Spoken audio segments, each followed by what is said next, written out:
Hello and welcome to the Celtic Down Under Podcast. I'm your host, Jared, and joining me tonight are Liam and Sean. How are you, Liam? Good, thanks, Jared. Obviously this week it was Valentine's Day on Monday, so I met up with my special lady, and we held each other close, and then we reminded ourselves that 10 years ago Rangers died. Yeah, I was going to start off with that saying Happy Administration Day, everyone, but you beat me to it for Monday, so I hope everyone enjoyed it. How are you, Sean? Yeah, good. I had a passionate night with Pam and her 5 sisters. Yeah. Oh, she's been two-timing me. Brilliant. Here we go. Good start, everyone. Those who have tuned in already. Hope you don't just go, nah, done. We'll get into the Celtic talk. But yeah, just everyone tunes in. Thanks for your continued support. If you haven't already done so, please subscribe to us, to the podcast, both through your podcast app. If you're listening in an audio one, if you're watching on YouTube, please subscribe to the Celtic Down Under YouTube channel as well. So we'll jump straight into a couple of games that happened over the since our last podcast, basically. But Celtic 3, Aberdeen 2. Sean, what was do you want me to go through the lineup and then we'll get your opinion on the game? Yeah, it was so long ago now. It feels. It's almost a week ago now. Yeah, it was ridiculous. It was a good game. We got up. I don't know. You got up early, didn't you, as well? Well, I guess it's a kind of normal time for you, but I got up at stupid o'clock to watch it, like 3:45. But it was pretty enjoyable in that sense. It's always more engaging as well when the Huns are playing at the same time. Didn't really help that they were relatively comfortable, but it's still more engaging because even you get more nervous about when the game goes to each. You're do you know what I mean? Like, whereas if they've drawn earlier in the day, you're like, whatever. But yeah, I thought in 0-0 it was actually a really flat game, and it's one of these weird things. Like, it happens every single time we go up to Pittodrie. The game is just the ball in the air, like the midfield has just been bypassed or bouncing off their heads. It becomes like a game of heady tennis. In the first 15-20 minutes before we scored, we were like that, and I thought, here we go again, usual story. Just this a game for near bit on kind of thing. But then we got a good goal. I'd have to say it's poor defending on their part. But one thing that was interesting was both of the goals came from Matt O'Reilly being in a right wing position, which I guess at that time should have been a bada. So I'm not sure if they're doing this thing where the 3 behind the striker just rotate, because it looked like that, because Jota was on the right wing when he scored. So it seems like those 3 players are just like kind of fluidly rotating with each other. And like if you watch them back, it's not like Matt O'Reilly's doing the overlap or anything. He's out there. He's on his own out there. And it was interesting that he has become, after that, our 21st goal scorer of this season. So that includes a couple of players like Christie that's left, but still 21 goal scorers is pretty impressive. I thought the 2 Aberdeen goals, it was pretty poor defending at set pieces. And I mean, I don't watch Aberdeen every week, but from what I heard, that's where most of their goals come from, which to me suggests, and including the same tactics of blocking runs and things like that. So that suggests a lack of scouting, or at least a lack of practicing what you're seeing on the scouting videos. And to have Lewis Ferguson score again against us, so that's him scored 7 goals against Celtic, which makes it, so I checked how many goals he's actually scored, and it's 33 because he's the penalty taker.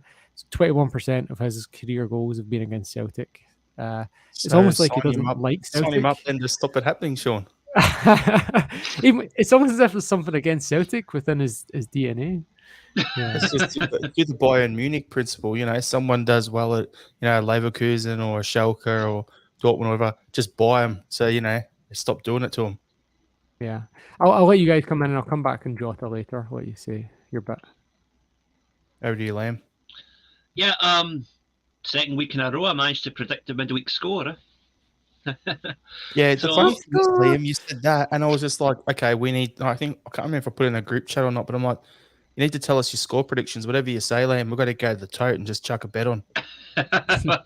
Make some cash. Unfortunately, betting over here is illegal unless you're playing pachinko or betting on the horses, so doesn't help me much. But yeah, all donations welcomed.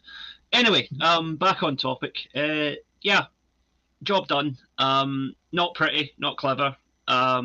Fantastic win and goal, but a bit of a flat performance all round. But at this stage of the season, getting the wins is all that matters, and we keep doing that. And as long as we keep doing that, I don't really care how we do it. I'm quite happy. Yeah, the thing for me, I looked at it and go, yeah, it's about counting down how many games are left. Like we've got those 2 games against Rangers. We've got a bunch of games coming up away from home. It's about picking up the points. And yeah, ideally winning the game 3-0, 4-0, whatever would have been ideal.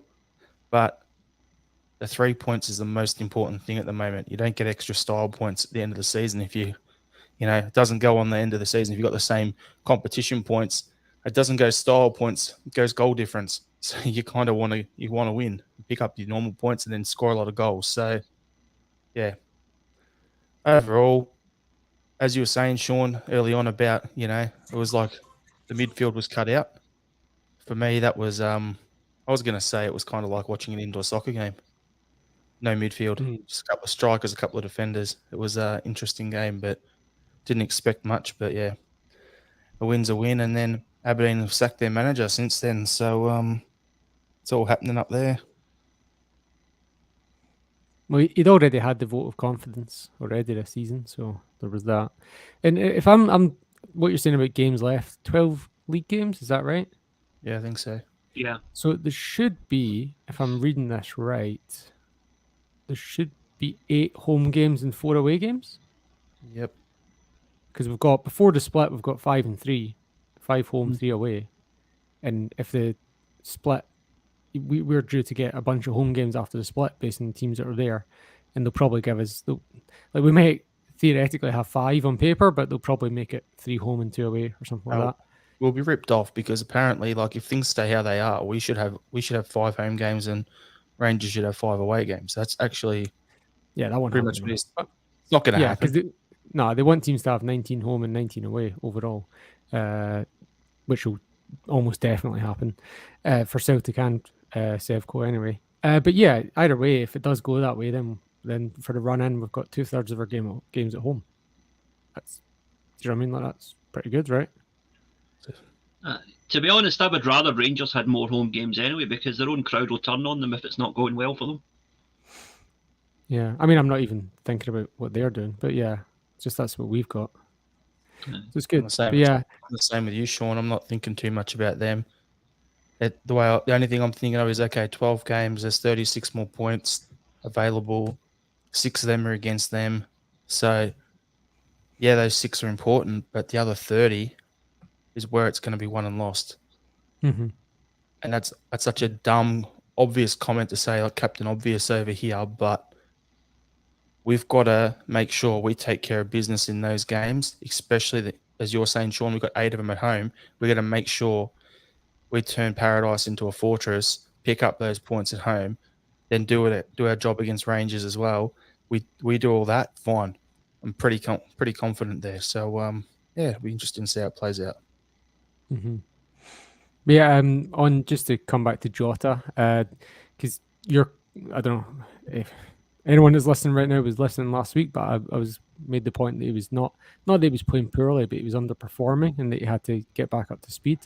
I think after the last 2 games, we can say that he's now there, and I'm pretty excited for what he's going to do in the coming games. Even you messaged me right after, Jared, and I hadn't watched the game live. So you'd said, "Oh, what do you make of Jota's performance?" And having watched it back, when I was watching it back, I was kind of hyper aware of what Jota was doing. So I was like ticking off, like, "Oh, that's a bad touch. Oh, that's a bad cross. Oh, he's giving away a free kick there that's led to the Aberdeen goal." And I was like chalking up, and I was like, "That's 6 or 7 mistakes he's made. Like, if he doesn't score 2 goals, that's a bang average performance." And then, like, later on in the day, I see some stat rolling through my newsfeed that he'd had 72 touches, and I was like, right, okay. So if I'm counting up 6 or 7 mistakes he's made out of 72 touches, I'm probably being a bit too harsh on him here. And he's probably actually had a really great game, and I've just been hyper focused on the negatives. So based on what I'd said to you, "Oh, he was good but not great," I'd probably walk that back and say he was actually, in slight hindsight, he was great. The funny thing is, the only reason I sent you that message is because of what you said on the pod last week. Yeah. And knowing the way Ange's wingers play, they're the two players that are allowed to make mistakes in his system, because their job is to get the ball and go at people and take people on.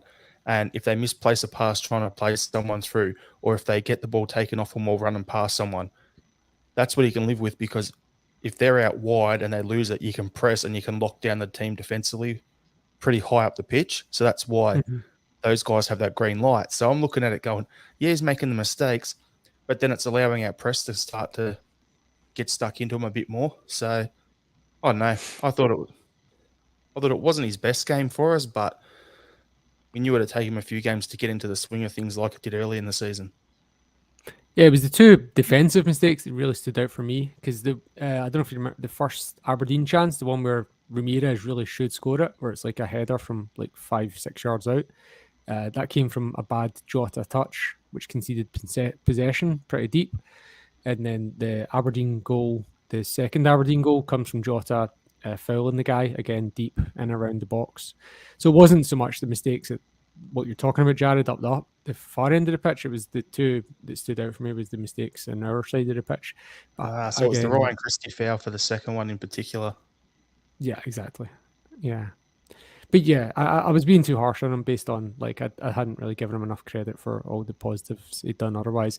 And just the sheer mentality of just putting the team on his back and just, do you know what I mean? Like,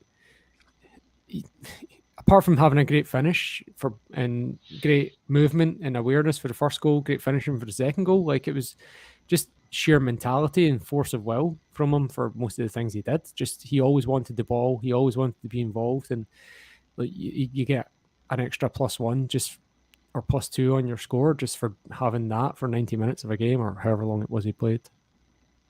And you just touched on it there, Sean. How many players have we had who can just take a game by the scruff of the neck away from home in the last 2-3 seasons, especially as a winger? Have we had that? I can't picture it. I think the only one, Ronnie. Sorry? In Ronnie's season would have been Paddy Roberts in his first 6 months at the club. But even he wasn't as dominant as Jota was at Aberdeen the other day. The only one that sticks out in my mind is, you think about like Scott Brown coming off the bench and away games and doing well and stuff. That's the only thing that comes to my mind, really, Scott Brown. Yeah. But obviously he's not making as much of a difference at the other end of the pitch, usually. Yeah, and he's not a winger. Yeah. No, so at the end of the day, 3 points in the bag. Happy days. We'll move on to the next game. So Celtic 4, Wraith Rovers 0 in the Scottish Cup. I'm going to go to you first, Liam. Me and Sean have said off air that we both watched this game in very distracted environments. So I think you're the specialist for the game, Liam. But the only thing I want to bring up first is I named the podcast Megaphone because was Ange on the sideline of Megaphone berating players, or was that just him with his booming voice? You wouldn't want to have that hairdryer treatment in the locker room at half time. But over to you, Liam. What are your thoughts on the game overall? I was getting traumatic flashbacks to my high school French teacher shouting at me for not doing my homework. It's actually really good to see that, though, that even when we're in a game where we're still relatively comfortable, Ange is still demanding more. And he knows when a team, if anybody slips below that 100% that he demands, he's not going to stand for it. And that was really, really good to see. Because these are the kind of games that can be potentially dangerous if you ease off and you get too casual about it. First half, not great, but we got the goal and we never looked really in danger. But then second half, the change was visible. We stepped up, we pushed away, and we really, in the end, it could have been a lot more than 4. Great second half performance. Thoroughly professional. Really good to see Maeda get another goal as well, because I don't know why, but for some reason, some people have had it in for him lately, and I just don't get it. The guy has scored, a goal almost every time he's played, and I really don't see what the issue is. I can answer that, Liam. Yeah. What I'm seeing on Twitter is I'm saying, and it's going to sound really weird, he's come from the same league as Kyogo in the same position. That's what it is. They're different type of players. That's all I've got to say. Kyogo's more okay, they're both fast, but I think Maeda's got a bit more about him in the penalty box, like in the 6-yard box, than Kyogo has. Definitely. But I think that's what it is. It's kind of like the whole Greg Taylor, Kieran Tierney thing we talk about on here all the time.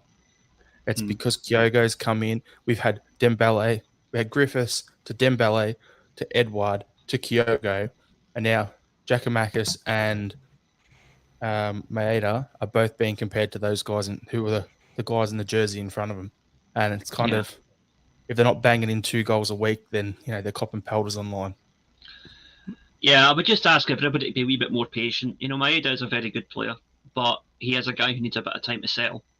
And I just think, he's not having a bad game. He's just not. He's not Kyogo, and he might never be Kyogo because Kyogo is something special.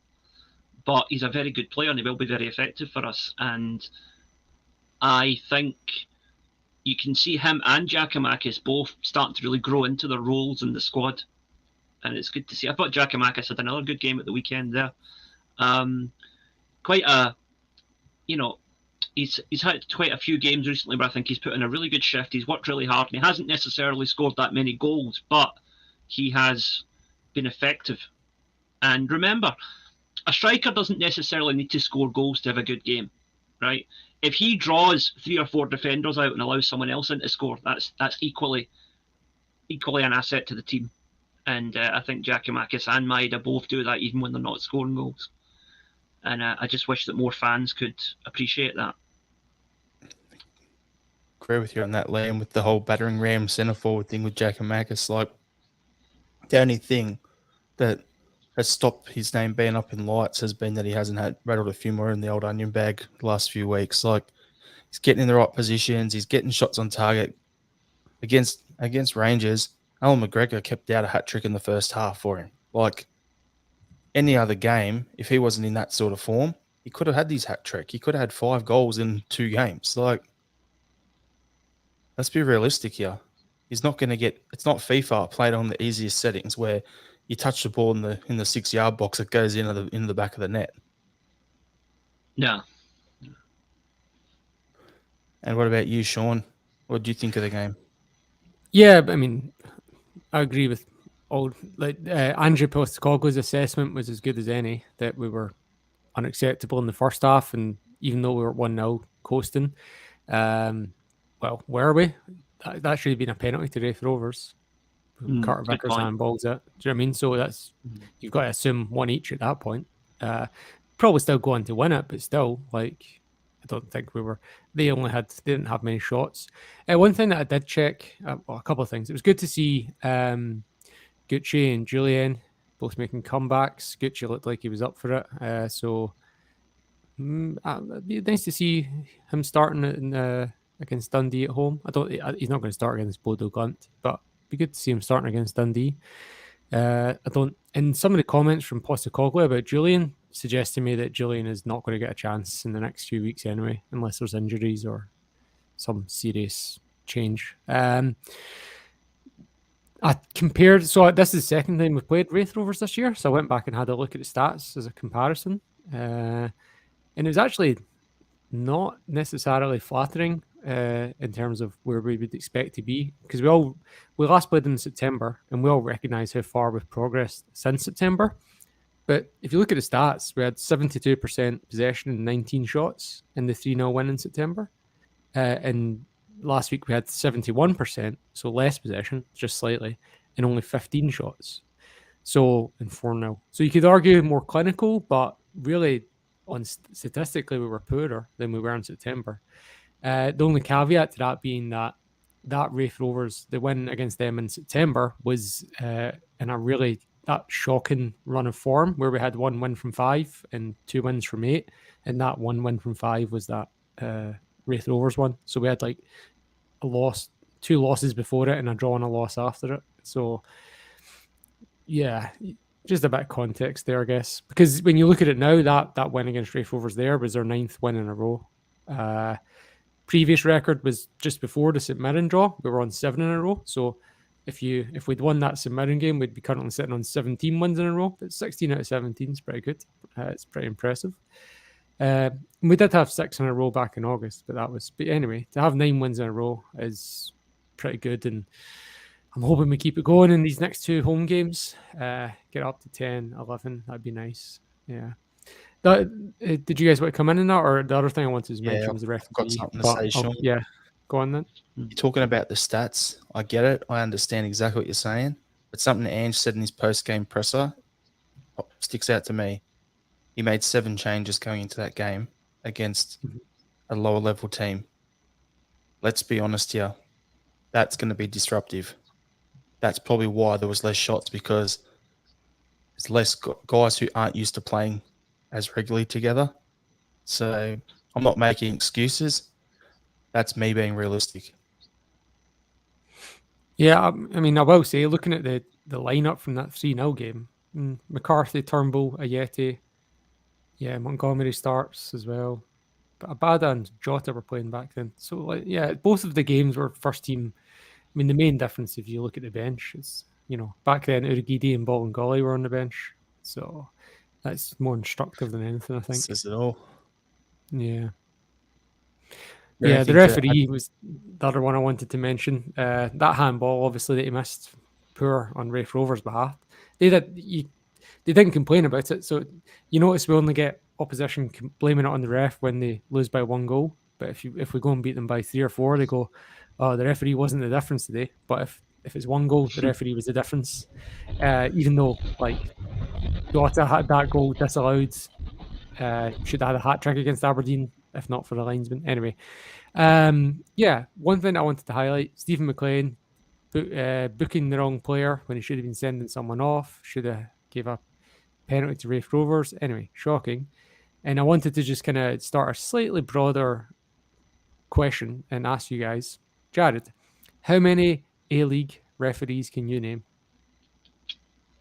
Probably 2. See, I can't name any. I couldn't name a single The only one. reason I can name 2 is because one that we had on the weekend in the victory game was an absolute shambles, so I learned his name because of the person next to me abusing him all game. So realistically, 1 before the weekend just gone. Yeah, and the idea being like, what is this, a cultural thing, or are they just that bad in Scotland that we just notice them, like that they are the story? Like, I mean, what's going on here? Liam, how many J-League refs can you name? None. Right. And you never ever. The only time you ever see a referee on the TV is there's one Japanese referee whose name I can't even remember, who sometimes appears on the highlights show and will do like the kind of a, was this offside or was this a goal? Is this VAR correct? That kind of thing. And that's and I think that guy's a former referee, and even then, that's your media personality, and I don't even know his name because he's such a background figure. But to go to your wider question, I think it's 2 things. One, there's a lot of guys in football referees in Scotland who are also. It reminds me a bit of some of the teachers I had at high school and primary school. Right now, everybody's different experiences. I hated school, right, and I thought some of the teachers had no business working with children because they were borderline psychotic, and I think there's an element of that kind of need to talk down to people and need to be superior with these referees, that they adopt that kind of headmaster attitude, which is not how you referee a game properly. I mean, I don't know if you guys watched the rugby, right? But I was watching the Six Nations at the weekend, and the refereeing there is on a different level. Even if you disagree with the calls, everything is explained clearly. They talk to the team captains as equals. They don't talk down to anybody. They manage play through the game. They say to guys, like, if you do that again, that's a yellow card. If you tell that player to get back on side, whatever, they manage the game. And I think, why can't we do that in football? And again, I watch rugby every week. How many rugby referees do I know? None. It's easy, Liam. You know why you can't do that in Scotland? There's too many storage points needed. Aye. Yep. That's unfortunately too many of them are recruited based on their match number and not their refereeing ability. I'm also starting to think it's to do with like if Celtic get a favourable decision, it just gets put up in a media furore. Like whenever when the Huns had was it Hibs to beat 2-0, the penalty that and the guy wins the ball, and like none of that was highlighted in the papers or on TV. Like so, the first goal for Sevco was the Hibs defender. He's caught the guy, but he's won the ball first, and he's coming from the side. It's not dangerous, anything like that. It was never a penalty. It wouldn't have been a free kick outside the box if it had been seen properly. But then, nothing said. No mention of referee. And then Hibs again, like, should have had a penalty in that game. Nothing said. But then if it happens to Celtic, it's like all hell breaks loose. You know, it's all over the media for days. Like, do you know what I mean? They're like, or is this the Scottish media just having calling out the referees for any decision that perceivably or putatively or in their opinion, their biased opinion, favours Celtic? When, you know, are they putting referees on notice by doing this? Is that what's going on here? Nah, it's just professional attention seeking. But then it's why all about getting the clicks. Why not at Ibrox? Why do they not do it at Ibrox? Yeah, because they know where their bread is buttered, and at the end of the day, they want to maintain this facade that that they that they're not going to be tit for tat. The truth is, right, a lot of these media people are Rangers supporters. I know that because I used to work with them, right? The majority of football journalists and journalists in general that I've worked with lean towards the Rangers side of things, right? There's quite a few Celtic fans as well, but even the ones that are Celtic fans, they toe a certain line. They know that you have to put in a certain deference to Rangers in order to get where you want to be. And it's one of a multitude of reasons why I chose to walk away from that industry. But the big issue is that in the bottom line, it's all about attention seeking. It's all about just getting clicks. And they realise two things, right? One, as much as we might laugh at them and mock them, right? Rangers fans will boycott at the drop of a hat, right? If somebody says something they don't like, they'll just be like, right, we're not buying that, we're not reading that. Celtic fans tend not to do that. We tend to read it and then go online and rant and rave about it, and more people read it. We keep taking the bait, and that is the problem. These papers know they can get a rise out of us. And I'm as bad as anybody because I do it. I'll share these articles around and say, look at this bullshit. And yet I'm doing exactly what they want me to do. I'm rage clicking on it and giving them the clicks that they need to sustain their faltering business. We should all just, if a newspaper is clearly biased in its coverage, just don't read it. Don't buy it. Don't give them the time of day. You know, and I'm not just talking about the tabloids here. It's not just the Sun and the Daily Mail and the Record. It's an industry-wide problem, and it's not just limited to sport either. Just to give you a quick example, right? I don't know if you read about the comedian Jimmy Carr getting into some trouble in the last week or so with a joke he made that was inappropriate, right? Now, here's the thing. I watched that particular stand-up gig that he did more than a month ago. But it's only making the news now. Do you know why? Because the paper sat on it for a month and they thought, when can we get maximum exposure for this complete non-event of a story? And they waited for the moment. Liam, as well, because I watched it when it first came out as well. Yeah. And the thing with it is it's that little 5-second grab or 10-second grab of his whole show that looks a lot worse. Like if you go out and you watch the actual thing, he says at the start is, let's see how many of these are going to get me cancelled. And that's actually what he said at the start of the show. And that was the ongoing theme. So if you take, instead of that one little grab of that one sentence, and you go back and listen to the 2 minutes before, the 2 minutes after, there's no one in the crowd doing anything. They're pissing themselves laughing. Yeah. So I'm not saying that makes what he said okay. I'm just saying, like, if you go to a Jimmy Carr show or you watch him, you know that he's pretty controversial.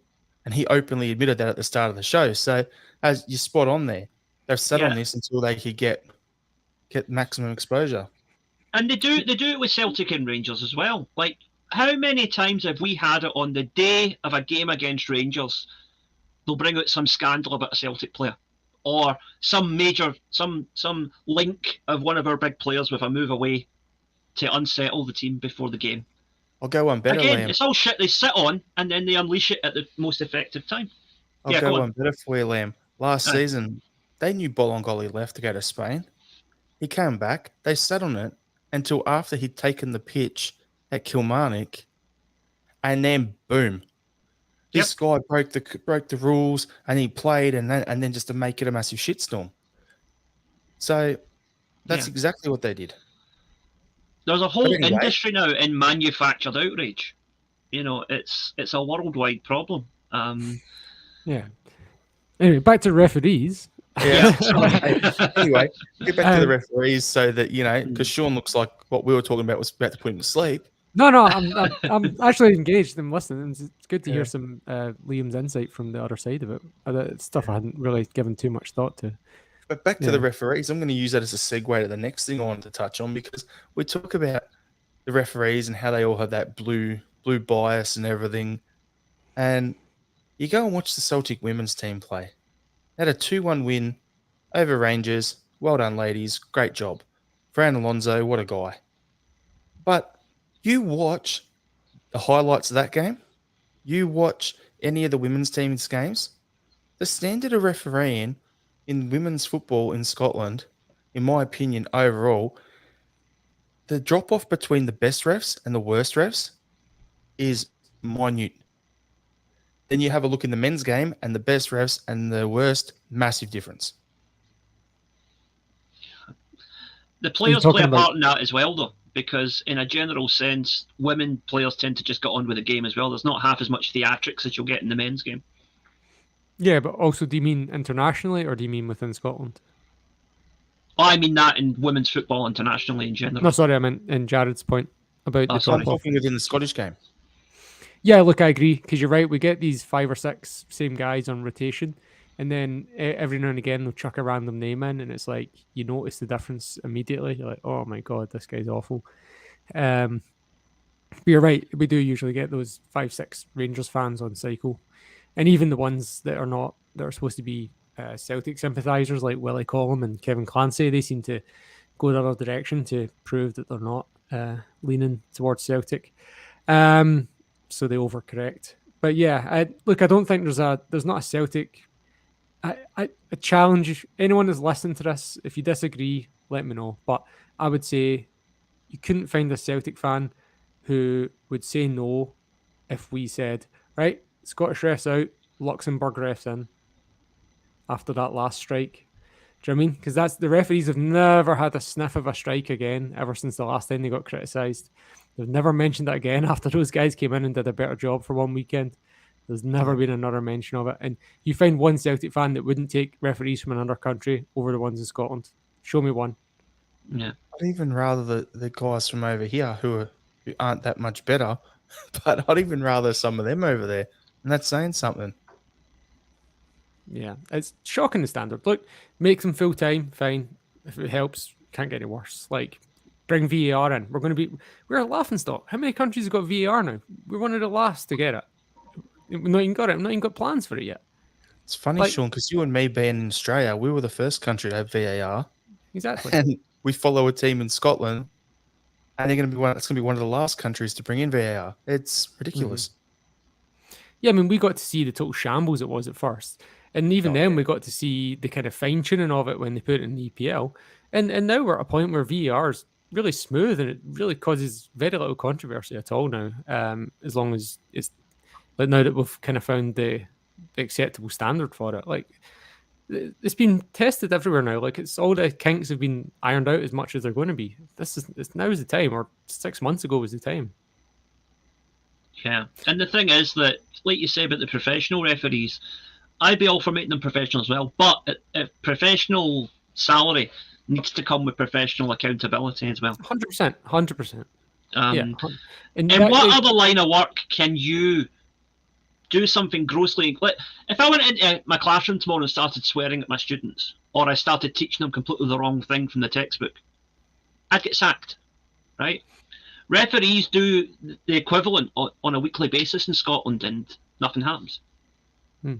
And look, even the head of referees Get nobody from Scotland should be doing that job. Get someone in from another country, England, Germany, whatever. I don't care.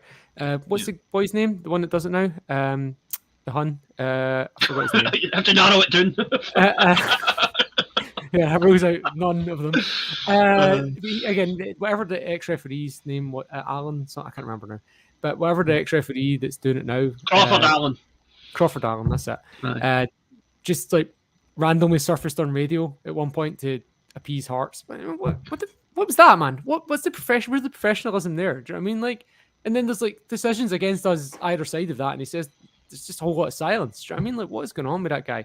He is doing a very bad job. He's full time, and he's doing a shit job. You know, the referees may not be full time, but he is. Do your job, Crawford Allen, or get someone else in. You should get someone in from outside Scotland. The funny thing is, you see Dermot Gallagher getting up there in the paper and on the radio and that talking through things, and I'm like, he's got more of an idea than he's Crawford Allen. Like, yeah, 100%. Crawford Allen was a bad referee. I remember him. He was a bad referee. He wasn't a good referee. Hugh Dallas was, at least, as much as Hugh Dallas was biased or a cheat, at least he was a good referee. He did World Cups. Do you know what I mean? What's Crawford Allen ever done? I'd rather have Hugh Dallas back as a bigot and a sectarian, whatever. I'd rather have him in than Crawford Allen, who's just crap and a bigot. Do you know what I mean? Like, it's not okay. Get someone. We need someone from outside to come in and deal with this mess. It is a mess. No, the media, the Scottish mainstream media, all the fans of every team agree the refereeing standard in Scotland is a joke. The system is a mess. We need someone from outside to come in and point out to the SFA who have this closed shop and just, like, sort this shit out. It's shit. We need to fix it. That's the problem, though. It needs a full external audit, and it's never going to happen. You need a full external audit of the entire organisation, but they'll never go for that because it would unearth too many skeletons.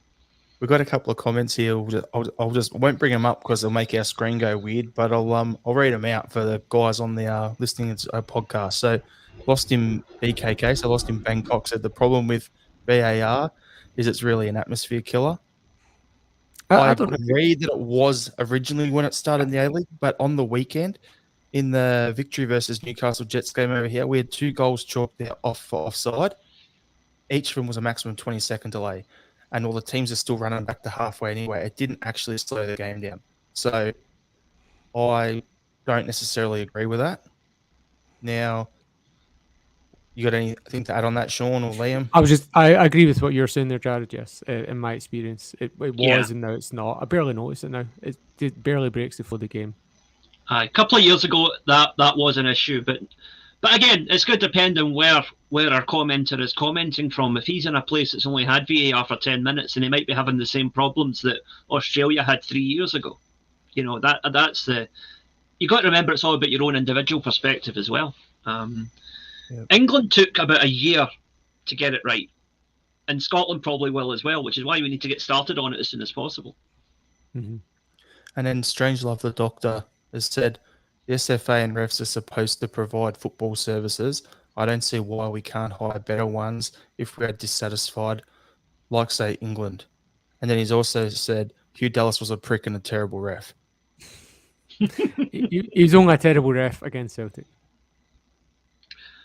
Yeah, I'm going to stay quiet on Hugh Dallas because the guy gave me my first big break in journalism with an interview. So I'm compromised there, so I'm not going to say anything.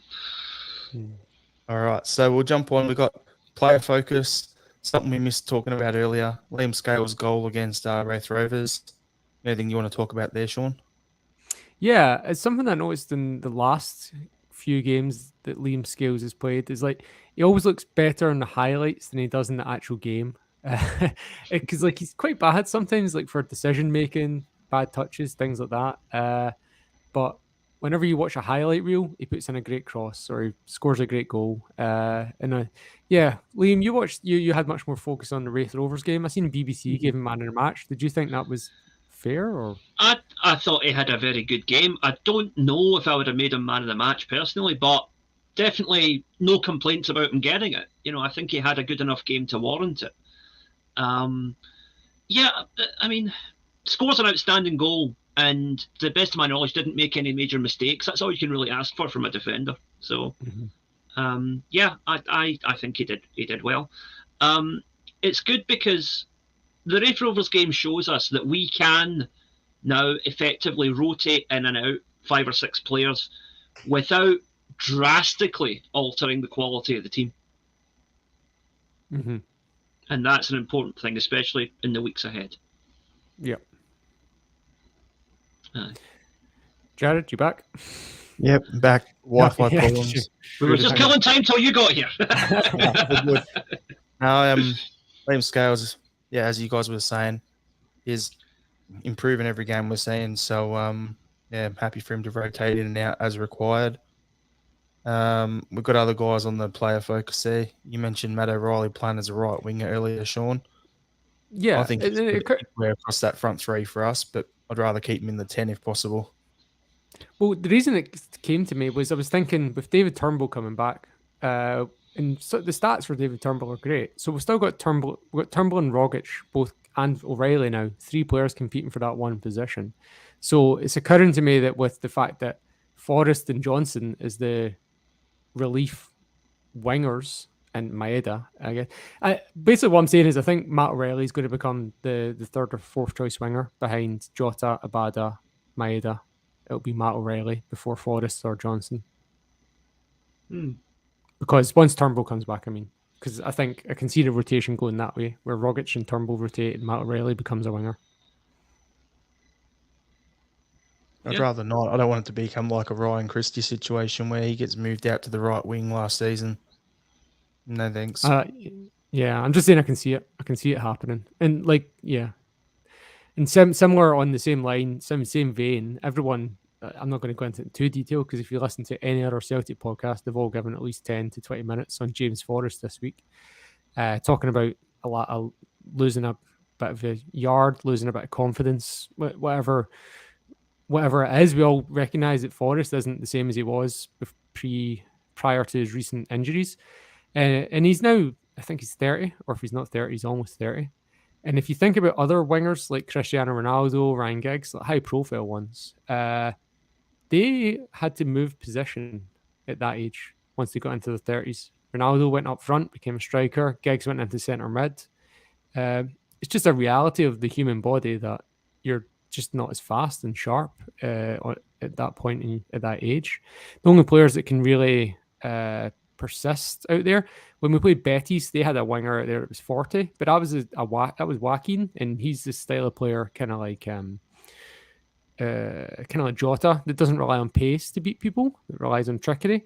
But any pacey wingers, they tend to just disappear after 30 or change position, the ones of real quality. So I'm wondering if it's now James Forrest's turn to kind of transition to number 10 centre forward kind of position, because he's got a great finish on him when he does. He can finish a ball. Wouldn't surprise me there, Sean, because I've said on this pod, you can go back probably to the first 20 episodes and I've said I reckon James Forrest will end up as a striker. It's because of his finishing ability, but you're spot on. Like pretty much most wingers, they say wingers, because of how up and down it is and you lose that step of pace by the time you're 30, you tend to struggle once you get there. So you go more centrally or you end up going from a right winger to a right back. I can't see that transition happening. So I think realistically, he'd probably end up as a striker. What do you reckon, Liam? Yeah, he's played up front for Scotland before. I remember him scoring a hat-trick against Israel a couple of years ago. And after that game, I was actually surprised. Why have we never really seen that at Celtic? Because it's clearly he's got that in his repertoire. So, yeah, I definitely think that he could become a backup striker or possibly attacking midfielder, depending on the formation we want to set up. But yeah, we've got an abundance of wingers now, and we might have even more than that if what Sean was saying is correct and O'Reilly ends up becoming a winger as well. Forrest needs to diversify his play if he wants to stay in the team. And yeah, that's the reality of it. He's got to switch positions, and hopefully we can find somewhere for him, because he's gave his whole career to Celtic, has been a fantastic servant, is still an excellent player when he's on form, and I think he will still have a part to play this season. Hopefully he steps up and does something next time he gets an opportunity. Strange Love the Doctor in the comments. It says James Forrest almost 31. Doesn't look a day over 17. And then the last player focus I put on the list was Mikey Johnson. I want to get a feel from you guys. Your thoughts. You said we've got a lot of wingers. The general consensus on Twitter and everything is that he's not going to make it at Celtic. We've always are a lot harder on guys who have come through our academy than guys that we buy. For me, I don't want to judge Mikey right now. I think he needs to go on loan for a season.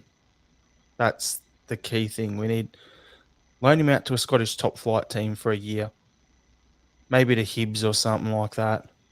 Let him get a run of games, and then we can make a judgment call on him at that point. What is he, still like 22, 23 years old, something like that? There's plenty of time for him. But, yeah, I just think he's been that injury interrupted the last few seasons that I just don't see it working for him at the moment in the current setup. But I'd like to keep him as one of our players, but loan him out. What's your take, Liam? Well, you probably remember that I said back in late November, early December, that if we signed Daisen Maeda, that Johnson would have to go to make room for him. And now that we have Maeda in the squad, who is, about 6 months older than Johnson, but is, in my opinion, a much better player. As it stands right now, I don't see him breaking into this Celtic team. So go out on loan, or if a decent offer comes in for him, say, thank you, but goodbye. And I'm not going to berate the guy because he always gives 100% when he plays. I remain unconvinced that he's going to be a long-term option for Celtic as a first-team player. But, I certainly don't wish any ill will on the guy, and I hope that he does get a loan move somewhere where he can go and play every week, because especially if you're coming back from an injury, that's what you need. You need games, you need sharpness, you need confidence. And the only way to get that for a player like him is by going out on loan or getting into a team and playing. And the funny thing was, I saw a quote from, I think it was Joe Hart a week or so ago. He was saying that Johnson is one of the most skillful players he's ever seen on the training pitch. Who said that? Joe Hart. Joe Hart. Jeez, so, big grab. Yeah, so clearly the guy's got something, but we're just not seeing it on the pitch. And a loan spell, like you say, at a club where he's going to see more of the ball and get more involved, might actually really be the making of him. It was the making of Ryan Christie, so the same thing could happen again. Yeah, send him out to Dundee United or Aberdeen or St Johnstone or something for a year and see how he gets on. I want to jump on something you said there, Liam, because Alvin Priest in the comments says, geez, that Maeda is young. If you're right, and Maeda's only 6 months older than Mikey, I never would have put 2 and 2 together like that in my head. Mikey looks like he's probably 19. I know he's not, but he looks like he's a wee boy. Maeda looks like he could be 30. Now, I think Maeda is either 24 or 25, and Johnson's 24, I think. Jeez. Surely not. The other thing as well is, if you're talking about age, Leo Abada's played more games than literally anyone for us this year. He's literally had more games than Joe Hart. He's played 40 games, and he's only 20. So, this is Mikey Johnson's 22, but he'll be 23 in April. Yeah, 22. He was older than that. Doctor confirmed it as well. And we've got, I think it's Paddy. Vital Celtic news. He's gone, Forrest is already getting abuse from the Celtic fans, telling him his time is up. And then he's also written the abuse Mikey's getting from the fans is disgusting. So, yeah, I have to agree with you. And as I said earlier, guys who have come through our academy, you want to go easy on them. You want to, but also if he doesn't get on loan, you're probably going to have to file him under Colin Healy and Tony Watt and, do you know what I mean? Like all those players that you wanted to make it, but you and Henderson, Liam Henderson, we all want them to do it. Doesn't mean they're going to do it. No. Edward in the comments, Maeda's porno stash makes him look older than he is.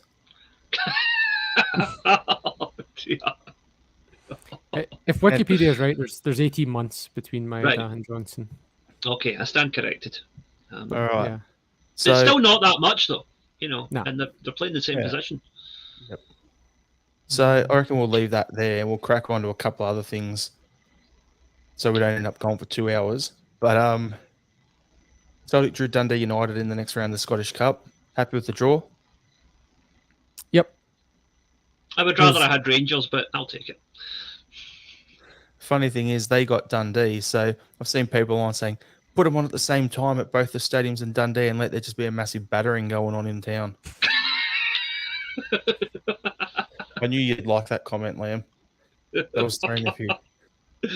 They're talking about a potential clash because if we both go through in Europe, then the games would have to be on different days and would both be playing on a Thursday, but there's no chance they're going through against Dortmund, so they're going to be on the Saturday. We'll be on the Sunday. Yep. All right, so next thing I wanted to touch on, there was a question that we were sent earlier in the week, Liam. I tagged you in it on Twitter. It's come through from Rab, so he shares all our pods on there. Top bloke. But I sent it to you then so you could have a think. So the question was, has Liam and the media in Japan, along with the media in Australia, heard of the embarrassment that is the flag of Japan carried on in North Lanarkshire and the loyalists demanding it is removed from a Celtic pub? It's totally mental. Now, we heard about that over here, but it was more people reporting it for a laugh, right? Has there been anything in the Japanese media about this? No, there hasn't. But the thing is with Japan, flags here are a bit of a sensitive issue. They don't tend to attract that much of a. There's a lot. I mean, the thing about the Japanese flag and the Japanese national anthem as well, actually, is that some people think it's kind of a throwback to wartime and whatever, and they don't feel particularly comfortable with it. But there's others who say, no, well, it's Japan's national flag and it's it's part of your country, whatever, for good or bad. But what I think with this particular situation is that the Japanese press are not like the Scottish press in that they don't look for negativity just to try and drive numbers, right? They will quite often, they'll wait until a story has played out before they even report it. I mean, there was nothing in the press for about a week. There'd been a few different rumours, whatever, but there was nothing concrete about Celtic signing those 3 Japanese players until they'd signed. Because the press here is like, don't run something unless you're sure it's 100% true, right? Which is the opposite of the Scottish media, which is let's make up a load of shit to try and get people angry and get them clicking. This thing with the pub. Now, as far as I am aware, they have not taken down the flag. And they have not been told to either, right? The Sun reported on Friday that they had been told to take it down. But, hang on. Have I cut out here? No, you're still there. All right, sorry, I thought you'd frozen there. Sorry, yeah, the Sun reported that they'd been ordered to take it down by the council. According to the pub, they haven't. So somebody's lying, and I'm going to guess it's more likely to be the Sun. So, yeah, that is a complete... But the other thing is, like, my take on this situation, just to expand on it a wee bit, of all people complaining about flags being a throwback to past imperialism, if you're fucking waving a Union Jack every week, for God's sake, sit down, right? That flag is representative of more imperialism and murder than any other flag in history. So let's not even go there, boys. Come on. It's just pathetic. And they walk around with swastikas as well, so, whole nother issue, though. But the thing is, and I just wanted to touch on this as well, Liam, because you'll get what this. The post that was shared around everywhere said they're flying a Japanese Imperial Flag. No, they're not. The one on your sleeve, which is the normal Japanese flag, is the Japanese flag that's flying. The Imperial flag is the rising sun one with all the sun lines off to the side, which was the wartime flag. At the end of the day, they're not flying the Imperial flag, and as far as I understand it. This is a wee bit. I explained this to Sean the other day, actually, when we were talking about it online. It's a wee bit of a tricky situation because actually Japan used both flags during the war, right? Their current flag and what's called the Banzai flag, which is the one with all the red streaks coming out of it, right? Now, present day, that is the flag, the official flag of the Japanese Navy, right? So naval vessels still carry that flag. However, outside of the Navy, the only people who use that are these right-wing ultra-nationalist muppets, basically Japanese neo-Nazis. And that flag carries a lot of negative connotations. As I mentioned when I was talking to Sean about it off air, a few Celtic fans, not knowing the full context, obviously turned up at games at the start of the season with that flag, and were very politely told by Japanese commenters on Twitter and Facebook, look, that flag has a lot of negative connotations. You don't want to be flying that flag. And sure enough, the flag wasn't seen again at Celtic Park. And what I think here is you've got a case of, and apologies to any Rangers fans that are listening, I'm going to use some big words here, a case of willful conflation. They are deliberately confusing one flag with the other when they make this complaint. And they're hoping that people aren't going to bother to actually look it up, as we did. It took 2 minutes to look it up in Wikipedia and find out what the actual flag that carries negative connotations is. I mean, strictly speaking, they are both imperial flags because Japan has an emperor. So any national Japanese flag is an imperial flag by definition, right? But when they say Japan's imperialist past, they're talking about the naval flag. They're not talking about the national flag, because the national flag is just a national flag.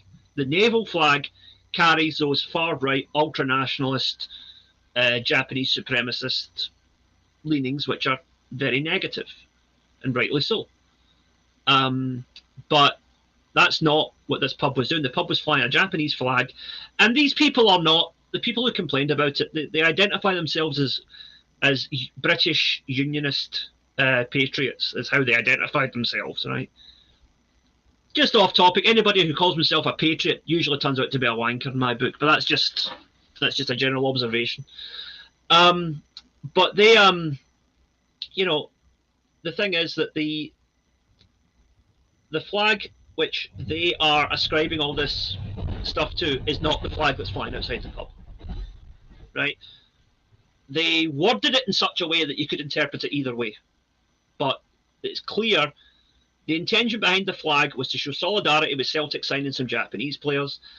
And truth be told, these people are not doing this for political reasons. They're a bunch of angry Rangers supporters, frustrated because a Japanese guy ripped their team to bits a couple of weeks ago and their arses are still sore from it. If you actually go on the Rising Sun flag page on Wikipedia, Celtic FC actually feature on there. Story around, like literally, it's there. Yeah, there's a story. I actually missed it. I didn't realize this happened, but Ki Sung Young had apparently made racist gestures towards Japanese fans when he was playing for Korea, and he'd said it was because he'd been seeing Rising Sun flags in the crowd at Celtic Park. And like, there's no evidence for that, but anyway, no. He apparently made monkey. I didn't even know. I've completely missed this happening in 2012, but there it is. Oh, was that not the thing where they played at the Olympics or something, and they unfurled a banner saying like the islands belong to Korea, not Japan, or something? Oh, I think he was experiencing racism in that game as well. Yeah, but it was a Korea versus Japan game, and he made a monkey. No, did a monkey impression apparently. But anyway, yeah, there we are. Celtic are on that. The Wikipedia for the Rising Sun flag. And Wikipedia can be edited by any Tom, Dick, and Harry, or Well, it links to a Guardian article, so that is legit. It's just because he was playing for us at the time, really. Yeah. Interesting. So we'll crack on to the next thing then. Celtic's interim financial results looking good so far. Chart in the right direction. I don't want to deep dive into it too much because as you said earlier, Sean, every other podcast has done that. So, all I want to say is after last year, I think the biggest thing for us is fans being back, player sales, and then you've also are able to sell tickets to the Europa League games that we weren't able to last year. You put all them together and we're back making some money. The main thing for me is we sell players. We had to bring in so many new guys and we're still making money. Like, to me, that's impressive. So well done, not just to the club, but to every single Celtic fan out there who has contributed any money towards this club that we all love, because whether that's buying kits, going to games, buying scarves, whatever, this is a club like no other, and I love the frigging club, and I just love seeing that, okay, not only is things going well on the pitch, but financially we're stable, unlike those guys across town. Yeah, look at Ibrox. They have to sell 1 million shares, 10 million shares every month to just keep the lights on. So that's the cash in the bank. Will do that for us. But I was like, when you see the headline of like 27, whatever it was, million profit, and you're like, oh wow, and then you compare it to last year, like, oh, that's amazing. But then if you actually go and look at 2020, which was the last interim results pre-COVID, it's almost the same. So I'm not going to like get overly excited. I don't read too much into it. It just seems to be a return to what we had before COVID. So back to normal, really. But still good, still very healthy, still very positive. But it's not like anything groundbreaking, just back to what we had as our previous normal. Yeah, we're getting back to that model of identifying players for relatively little amounts of money and selling them for big amounts of money. That's, the bulk of that money comes from the transfers of Edward and Ayer, 2 players that we bought and then sold for a massive profit. So the good thing is we have invested wisely with that money, and we've bought in several players who, should they need a rise in a year or two, could probably get us a lot more money again, and then the cycle would repeat. And you hope that every time you do that, you're upgrading a wee bit in terms of the quality of players you're bringing in. And if we can level up to the point where we can be at least competitive in Europe, I'd be quite happy with that. And on that as well, Liam, like you're saying, we're upgrading, we're selling guys, but then it's also okay, we sell guys on, but then we put in those sell-on fees like we've done, because we've still got a Musa Dembele money due our way. We've still got Edward, we've got that. Christie will probably have something. Ayer will have something. The current one being spoken about this week is Tierney to Real Madrid for 50 million, and we get 7.5 million of that on top of the 25 we've already got. So if you look at it from the player trading model that we've got, this is what I want. This is what we want to see. We're talking about it before the season. We're talking about it before last season. It's about identifying a player, bringing in someone to start, but then having someone ready to go into that spot. So we're doing well with that. That's the squad depth that's there, and long may it continue. The thing is, as well, if we continue to level up, we'll hopefully reach the point which I touched on last week, where I want us to get into a spot where we can cut out that English mid-table middleman, where we sell a player like Tierney to Arsenal, and then if he does well, he gets the move to Real Madrid. Or, we sell Van Dijk to Southampton, and if he does well, he gets the move to Liverpool, right? I want to try and cut out that middleman, but if Celtic can be performing at a high enough level in Europe, ideally the Champions League, we can then demand top dollar for our players directly to the biggest clubs. We could sell players directly to Liverpool, directly to Man City, directly to Barcelona. Well, that was what happened with Van Dijk, wasn't it? Somebody recommended him to Man City, and they went, "Oh, well, show us his best Champions League game," and like he hadn't been playing in Champions League or whatever. Like exactly. So you need to be on the big stage to demand the big dollars. That's the reality of it. So we're to get to the Ajax level or the Salzburg level sort of thing to be able to demand those fees, because people trust those clubs and those development processes. So, I mean, if you've got someone like Frankie de Jong going for 40-something million to straight from there to Barca, you got the league going 70 million or whatever it is to Juventus. Like, if we can get to that level, I don't expect us, because it's little old Scotland, to be still getting the same money, but we could be getting 30+ million quite comfortably for a lot of players. You were going to say something, Sean? Yeah, I was going to say, to add to your point, Ajax have the top scorer in the Champions League this year. Like, he's not going to go for we signed the top scorer from the Dutch league last year for 2.5 million. Like, do you know what I mean? Like, they're not going to sell him for 2.5 million. It's going to be like 50 million or whatever. Like, so there's a big that you can be the top scorer in the same league as Ajax, or you can be the top scorer in the Champions League with Ajax, and it's going to have a 20x difference on your value. Exactly. Yep. All right, next thing, away allocation. 800 fans will be at Ibrox for the next Glasgow derby.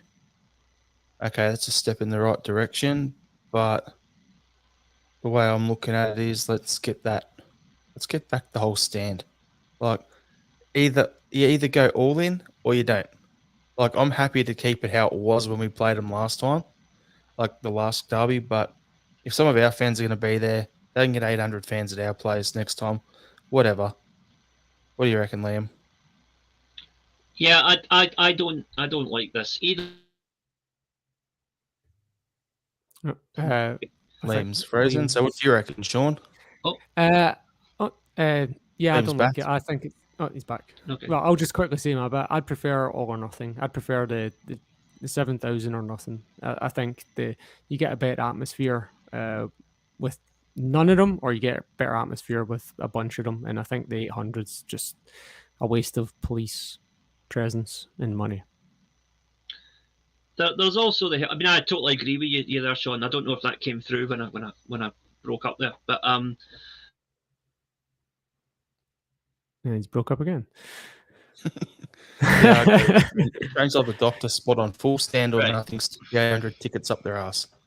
Third time's the charm, Liam. If you don't get it this time, we'll move on. Say it quickly. Right. Okay, so I think we should all or nothing. We should have the full stand, or we shouldn't take any, because just 800, there are health and safety issues there. Because I personally would not fancy being part of a group of 800 against 45,000 rabid Huns, especially if we beat them, as I fully expect we will. Come on, Liam. If And it also- keeps us a target-rich environment, you got plenty of them to, break their jaws and stuff. They also I'm have to not spend advocating violence. 4 hours. I'm just saying it might happen. They also have to spend 4 hours inside Ibrox because they have to go in like an hour and a half before and stay for 45 minutes after or whatever it is. So you have to spend about 4 hours inside the stadium. Health and safety. The roof might fall on you. Exactly. Plus, I'm getting my third COVID shot next week, and I don't know how that's going to react to a rabies jab, so I don't want to expose myself to that, The golf crumble dome. Anyway. All right. So we've got games coming up. So Thursday night, Celtic versus Bodo Glimt in the Conference League. I want us to go all out in this first game, get a margin, and cruise through the second round. But yeah, I think we're a fair shout to get a good win, clean sheet, get a 2 or 3 goal margin. I'll be happy with that. What do you think, Sean? Yeah, I think I agree. Probably 2-0, like 3-0. But I'd really like to go for it because 3-1's the same as 2-0 now that the away goals has been scrapped. So, just go for it, hell for leather. And if we lose a goal, it's not a disaster. And Liam? Yeah, it's a free hit because, I don't think we expected to be in Europe after Christmas at this stage anyway. So let's just go out there and play. I think we'll win 2-0. There you go. I think we'll win 2-0. Not enough to make the tie completely safe, but enough to give us plenty of confidence going ahead in the second leg. The reason I want us to get to 3-0 or more is because they're pitched in the second leg, isn't it? Mm-hmm. First one's at home. So they're a plastic pitch. So you won't have Julian. Rogic probably won't play in the away game. You get O'Reilly to plug it in there, but I'm like, I just want to get out there and just on the wide open spaces at Paradise, just put a bit of a beating on them. Well, that's an interesting little quirk of the J League, actually. We could deploy the Japanese boys there because most of them will train on artificial surfaces over here. So they'll be used to it. Perfect. There you go. There's some insight from Liam yet again. And then we've got Dundee on Sunday in the league. it's all about continuing our winning run, as we said earlier. So it's about getting 3 points in the bag, but I want to get a full 90-minute performance. That's what I want to see there. 90-minute performance, clean sheet, yet again, 3 points in the bag. I'll say 2 or 3-0. My concern is Dundee are in pretty good form right now. They won at Tynecastle last week, so they are in a very good run of form, even though they are still bottom half. But I believe their main striker, Danny Mullen, is a doubt for the game, so that's an upside. But these home games against bottom half teams, look, you shouldn't be struggling, but it is games that we sometimes struggle with when teams just park the bus. So, I mean, obviously, I'm sure you'll both agree 3 points is more important than anything else. But if we can get that first goal in the first half hour, then it really changes the complexion of the game. And so I want that first goal in the first half hour and take it from there. And I'll take 3 points, however it comes after that. Yeah, 100% agree. What do you think, Liam? Yeah, I think we'll eke out a 3-1 win. But Dundee might score first just to give us a fright. Fair enough.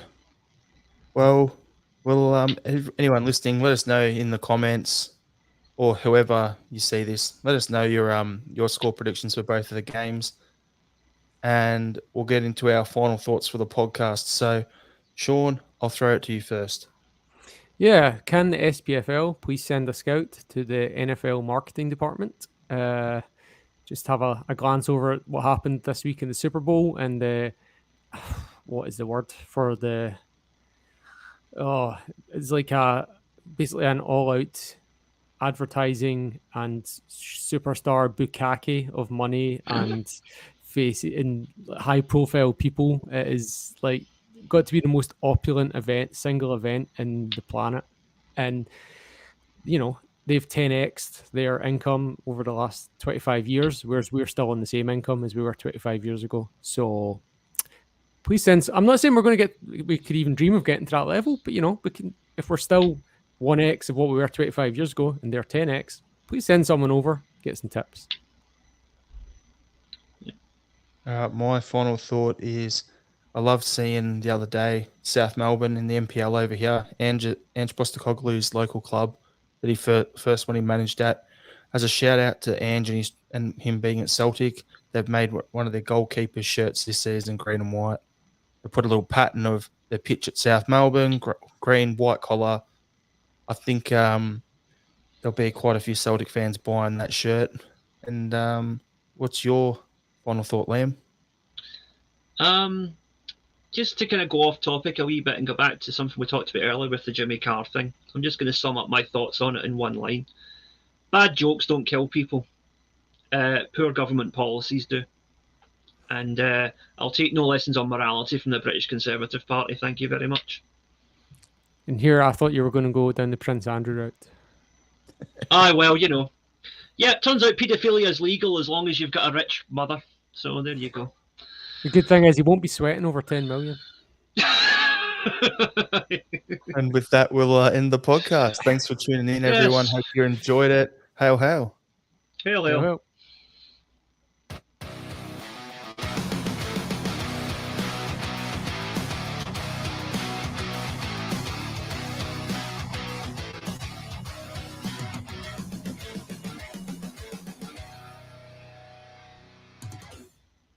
Jobby.